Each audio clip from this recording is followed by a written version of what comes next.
After you've considered the 5 strategies we outlined in the previous section and have secured some resources for your MOOC, we can now look into the funding opportunities.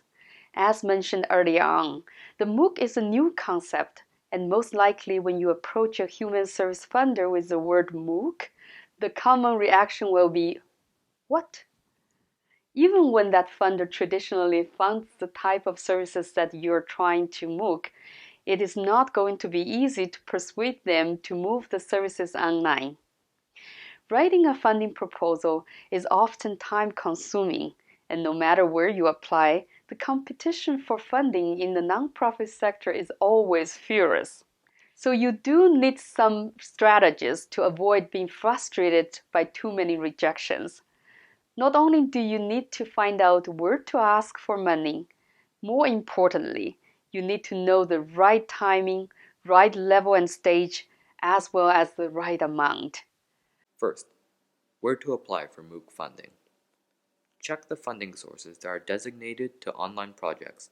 Major internet companies and organizations such as Google and the Mozilla Foundation all fund projects that are internet related.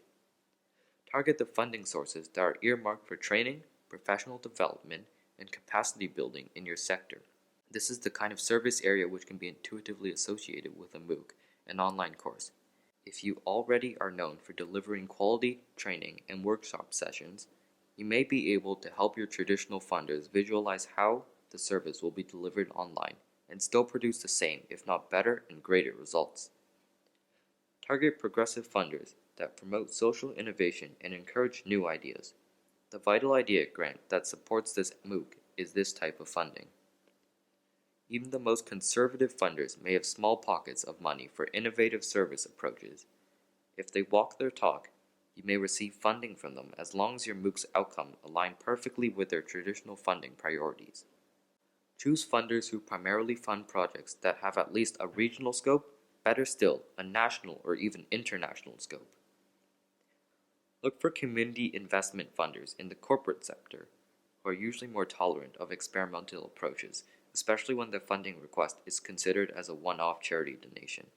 For instance, all the cash contribution that our first MOOC received was from the RBC Foundation, a major Canadian bank's charity arm. Second, which funding stage and level should we target? Major funders, especially the government grant makers, usually set several funding levels. Logically, they are more relaxed with seed-level funding, but are extremely rigid about multi-year, bigger funding that requires capital investment. It's advisable that you respond to the calls for proposals that ask for pilot projects and new initiatives. Some social innovation incubator funds will be perfect for a MOOC project that is still in the ideation stage. Though these latter types of funding might be small, they are less challenging to get and usually do not demand tedious paperwork and allow flexibility to experiment with new things. One thing you need to be aware of is that no matter how familiar a funder is with your work in the field of in-person services, if they have never had experience with you in a MOOC project, you will likely be treated as a new applicant. Therefore, you should choose an appropriate grant level for your MOOC project. Third, how much should you ask for? All grants will set a maximum amount you can request.